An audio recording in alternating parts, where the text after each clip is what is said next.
Boosie going to jail. Oh, God.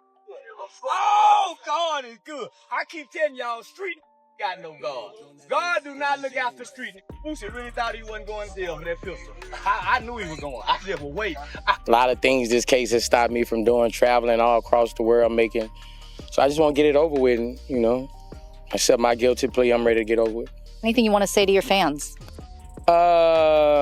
Just say a prayer for me. I just need prayer. I don't need nothing else. Well, Charleston White was celebrating you taking the plea deal. I think he even said he hopes you die in jail and stuff like that. Yeah, I heard. The biggest thing right now was that you actually accepted a plea deal for your federal gun case. Yeah. Now, how long have you been fighting this thing from the very, very beginning? I've been fighting for probably 3 years now, probably. 3 years. Boozy might be staring at a brutal 10-year stretch behind bars for his federal gun case. And the second that headline hit the blogs, Charleston White couldn't wait to go crazy with laughter. He hopped online cheesing like he hit the jackpot, cracking jokes like it was Christmas morning and bragging that he'd been waiting for this downfall. Charleston even straight up said Boozy sitting in a cell wouldn't bother him one bit. But here's the wild twist. Boozy already told fans just weeks back that he agreed to a plea deal because he was tired of running in circles with the system. He swore it was the smartest move for him, even though his case had been tossed out once before. Where the feds picked it up. Now, it was a state case. The feds came, picked it up. They had a ruling in the Supreme Court that went in my favor. And the case got dropped by the judge. The case got dropped. But the prosecutors weren't done playing games. By 2024, they came back swinging harder, slapped him with a new indictment, and now he's facing the possibility of losing a whole decade of his life. So while Boozy's been posting emotional messages about leaning on God and feeling drained from this non-stop battle, Charleston White is online literally celebrating like it's his personal birthday bash. Boosie going to jail. Oh, God. Oh, God is good. I keep telling y'all, street ain't got no God. God do not look after street. Boosie really thought he wasn't going to jail with that pistol. I knew he was going. She going to jail. All that newborn baby. Boosie won't get to see that newborn baby till that baby be walking and talking. Boosie going to jail. Picture it. One man begging for strength while the other's pouring champagne on live stream and laughing at the chaos. This case has been haunting Boozy for years, but this one charge might be the one that seals his fate. Being a felon caught with a firearm in federal court, that's one of the toughest charges to walk away from. Fans thought Boozy finally beat the odds in 2023 when the case got dismissed, like it was time for him to breathe, focus on family, and get back to music. I wasn't gonna go to trial with it from the dump, actually, but I feel like this the right move for me. I trust in God, Black. But the feds had other plans. By 2024, they circled back like vultures, re-indicted him on the exact same charge, basically saying, nice try, but we're not finished with you yet. That's when Boozy finally tapped out and took the plea deal. He even admitted on X, I thought this case was over and I was gonna get on with my life, but God don't make mistakes and I'm tired of fighting. This wasn't just some bump in the road for Boozy. This was the moment all the demons he'd been outrunning finally caught up with him. When that news broke, fans packed his mentions with love and prayers, but you could hear it in his tone. Boozy was broken down. He brought you up because you were attacking Kanye because of the... Nah, guess Kanye West shit just happened. Nigga been coming at me.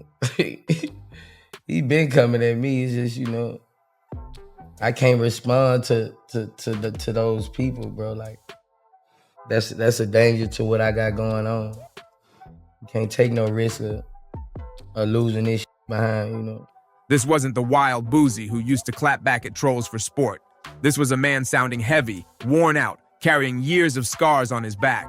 His words online had that mix of faith and surrender, like he was trying to coach himself into accepting whatever storm was coming next. And for people who've been following Boozy since the Baton Rouge grind, that stings even more. This is the same man who dodged bullets, real bullets, beat indictments, survived endless beefs, and even stared down health scares that almost ended him. I ain't really got no opinion on him because, my opinion can send me to prison. So I ain't really, I ain't really got no opinion on him, once you Once you go to threaten people, kids, talking about you out of line. So, I ain't the one gonna do all that. I ain't gonna do all that. You know what I'm saying? It's just, hey, certain people you can't really express opinions on, and he one of those. You can't express how you feel because you might end up in prison. And I ain't getting tricked off the streets. But this time, it feels different. 10 years behind their walls ain't just a pause, it's a whole new reality. And you could feel that pressure bleeding out of every post. Meanwhile, while fans were locking hands in prayer, Charleston White was doing the total opposite. He hit live looking like he just hit the jackpot, grinning wide, talking reckless, and bragging that he called this shot from day one. He swore Boozy would never slide out of this case, and now that the sentence is creeping in, Charleston is drinking it up like it's champagne night. And if that wasn't already wild, he took it to a sick level, saying straight up that he hopes Boozy dies in jail. That's beyond out of line. But with Charleston, that's his whole lane. He built his name off being the loudest troll in hip-hop. The craziest part? Boozy hadn't even had a chance to breathe, to process his own fate before Charleston flipped it into a comedy special for the internet. Yeah, Charleston trolling rappers ain't new. He's roasted everybody at some point. Them white folk, Boosie, you done got too much. You done let these niggas play you too, mother. This internet book dumb and it. Say what Lil Tootie gonna do now? What Lil Tootie say? Listen, Vlad TV. Vlad post everybody going to jail but Boosie. Somebody tag Vlad TV. But the way he targets Boozy feels different. Every single time Boozy slips, Charleston is right there, lurking, ready to pounce. That's why fans are pressing the real question. Why does Charleston White hate Boozy this much? Because at this point, it feels way deeper than just random online noise. This beef got roots. This all traces back to late 2022 when Kanye West lit the whole culture on fire, stepping out in that White Lives Matter shirt. Boozy wasn't having it. He spoke up loud, saying yeah was flat out disrespecting black people. And truth be told, a lot of folks backed him up. But Charleston White, man, he wasn't letting that slide. He hopped online quick, blasting Boozy just for speaking on Kanye. And that's the spark that set this ugly back and forth in motion. Then it went completely left. Instead of keeping the heat aimed at Boozy, Charleston dragged the kids into it, coming for Tootie Raw and even T.I.'s son, King Harris. He clowned them hard, calling them ugly, saying they couldn't fight, and even predicting they'd end up in jail one day. That's when people realized Charleston wasn't just trolling rappers. He was willing to hit below the belt, dragging kids into grown men's beef just to twist the knife. What had fans stunned was Boozy's reaction, or really the fact he didn't explode. Everybody expected fireworks, but he kept his cool. In an interview with Tony the Closer, Boozy admitted running his mouth too much could land him back behind bars, especially once kids got dragged into it. So instead of going nuclear, he played it calm, calculated, and chose silence over rage. That told fans everything. Boozy wasn't scared of Charleston, he just knew Charleston's whole playbook was bait. Say the wrong thing, move the wrong way, and Charleston suddenly had fresh ammo to get you jammed up with the law. So Boozy flipped the script, playing chess while Charleston was out here playing checkers. Even if you know deep down it was burning him up inside. By early 2023, things detonated to a whole new level. Charleston was already clowning T.I. over that messy paperwork party scandal when Boozy's son Tootie finally snapped back, calling Charleston old, messy, and even telling him to go die. But Charleston, being Charleston, pushed it 10 times past the line. He went live and said the most disrespectful thing yet. I hope your daddy dies from that diabetes. I hope they don't send the insulin for over 1 month. Who talks like that? He literally wished end on Boozy just to hurt his son. And fans couldn't believe how far he was willing to go. And then, almost like Charleston spoke it into existence, Tootie ended up arrested that very same month on gun charges. Charleston wasted no time claiming credit, bragging that he called the cops, dropped off pictures, and even tipped off the Department of Public Safety. He bragged that the police already had eyes on Tootie because Boozy was a 6-time felon convicted of homicide who used kids to do his dirt. That was the breaking point. This wasn't trolling for views anymore. Charleston had officially dragged the beef into real life, putting families at risk and playing with people's freedom like it was a game show.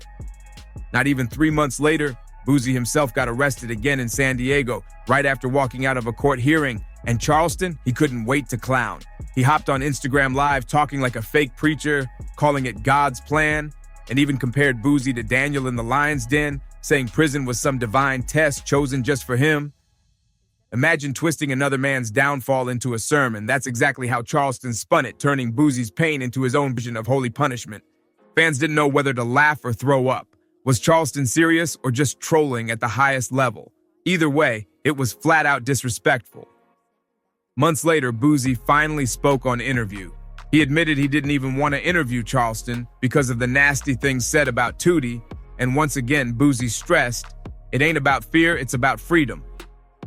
He made it clear he wasn't scared of Charleston. He was just making sure he didn't slip up and end up trapped in a cell again. But let's be real. Charleston was living rent-free in Boozy's head. Even when Boozy kept his cool on camera, you could feel the weight of Charleston's non-stop clowning all over him. Then, early 2024 hit, and the beef jumped straight into streamer culture. Aiden Ross was lined up to have Boozy on his stream, but Boozy backed out, not wanting Charleston's name tied to his. Next thing you know, Aiden flipped the script and claimed he turned Boozy down out of loyalty to Charleston White.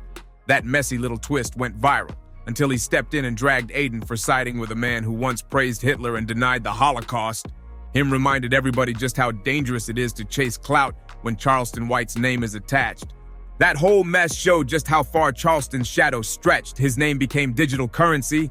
Even young streamers were dropping it just to stir chaos. And of course, Charleston wasn't slowing down. By March, he was back online accusing Boozy of warning promoters not to book him.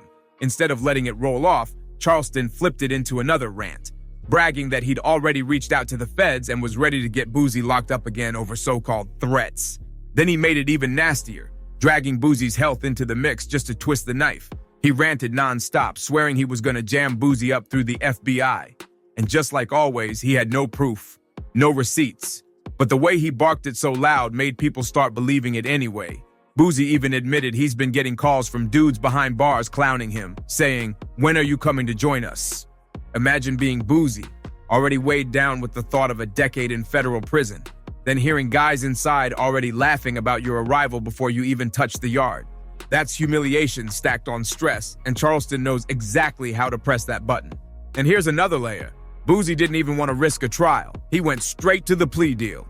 And honestly, can you blame him? Because if Charleston White somehow walked into that courtroom, you already know what would have gone down. He would have flipped the trial into his personal stage, pointing fingers, testifying, then running out to spill the whole thing to the blogs like it was primetime news. And don't think that's impossible, because Charleston's got a history of telling, and he never pretends otherwise. Reports say back when he was just 14, Charleston got mixed up in a robbery with other teens. During that robbery, one of them, Antoine Doolittle, shot and ended a man named Michael Levy. When court time came, Charleston didn't hesitate. He testified against Antoine. Now in the streets, that kind of move stains your name forever, even if you were just a kid. And people never let Charleston live it down. But here's the wild part. He doesn't even run from it. He defends it boldly, saying, "I was young, I was in court, I told the truth." That's not snitching, that's survival. And when that old footage from his juvenile case resurfaced recently, the internet lit up. Comments poured in, blasting him for being a hypocrite, preaching street codes 1 minute, then proudly admitting to snitching the next. And Charleston, he doubled down again, saying he's never lived by no street code, never cared who's mad, and if anyone has a problem with it, that's on them. The crazy part is, Charleston still throws around the word rat like it's the worst insult alive, all while rocking his own snitch jacket like it's a trophy. He doesn't even flinch. He wears it loud, like being a known snitch makes him untouchable. So when you stack all this together, it's no shock that people are side-eyeing Boozy's decision to skip trial and grab that plea deal. The last thing he wanted was to risk a courtroom where Charleston White might pop up and steal the spotlight. This is the same man who brags about calling cops, setting people up, and admits he testified against his own crew when he was just a teenager. So imagine the chaos if he was handed a stage in federal court. And you already know Charleston's playbook. If he had even the smallest shot to walk into that courtroom, he would have turned it into a circus, pointing fingers, cracking jokes at the jury, then running straight to live right after yelling, "I helped put Boozy away." That's not a wild guess. That's exactly how Charleston operates. That's why he's partying so hard right now. To him, this isn't just Boozy catching heat. It's karma. It's proof in his mind that all the trolling, all the disrespect, And every insult he's been spitting for years is finally hitting home. When you line up the timeline, their feud sparking in 2022, the shots at Tootie, the arrests, the non-stop clowning, the snitch debates, it almost feels like Charleston's been sitting back plotting, maybe even praying for this very moment. Now here's the reality, Boozy ain't locked up yet. But with that plea deal hanging heavy, he's staring at a possible decade behind bars. And while he's trying to stay grounded, Charleston's online clowning like the case is already closed while the streets are split, half laughing at the drama, half waiting to see if the hammer really drops. But here's the scariest thought. If Charleston's this loud while Boozy's still free, imagine the chaos he'll create if Boozy actually gets sentenced. The internet won't just break, it'll explode. So what do you think? Is this the end of Boozy's run, or is Charleston just talking too loud too soon? Drop your thoughts in the comments. Don't forget to like, subscribe, and share, and I'll catch you on the next one.